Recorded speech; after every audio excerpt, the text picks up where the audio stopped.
Speaking in Bethlehem, in the West Bank, while on his first foreign trip as president, Mr. Trump pledged absolute solidarity with Britain and said the bombing underscored the message that he had delivered over the past several days about the need to confront the threat of terrorism. "This is what I've spent these last few days talking about in our trip overseas," Mr. Trump said. "Our society can have no tolerance for this continuation of bloodshed. We cannot stand a moment longer for the slaughter of innocent people, and in today's attack it was mostly innocent children." Mr. Trump will head to Europe for the second half of his trip, and he had been planning to focus on a meeting with the Pope and on issues including trade, Afghanistan, the Syrian civil war and the future of NATO. Now, his interactions with European leaders are almost certain to be dominated by an urgent discussion about the Manchester attack and the world's response to extremism. British officials have said they are treating the Manchester bombing as a terrorist attack carried out by a man who used an improvised explosive device and who was killed in the blast.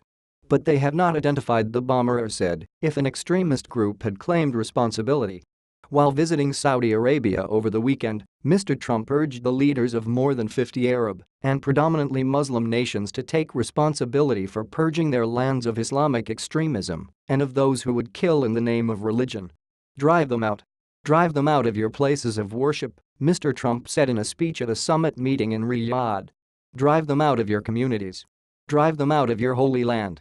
And drive them out of this earth." Terrorist attacks and other crises often interrupt presidents when they are abroad, throwing their highly choreographed schedules into flux and forcing them to deal with rapidly changing events. In November 2015, while on a trip to Asia, former President Barack Obama had to deal with the aftermath of the terrorist attacks in Paris, including Republican demands to respond by restricting the entry of Syrian refugees.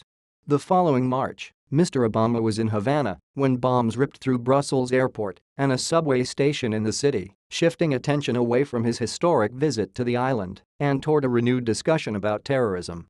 A similar shift is likely for Mr. Trump, who nonetheless continued on Tuesday to press ahead with his agenda, meeting in Bethlehem with Mr. Abbas.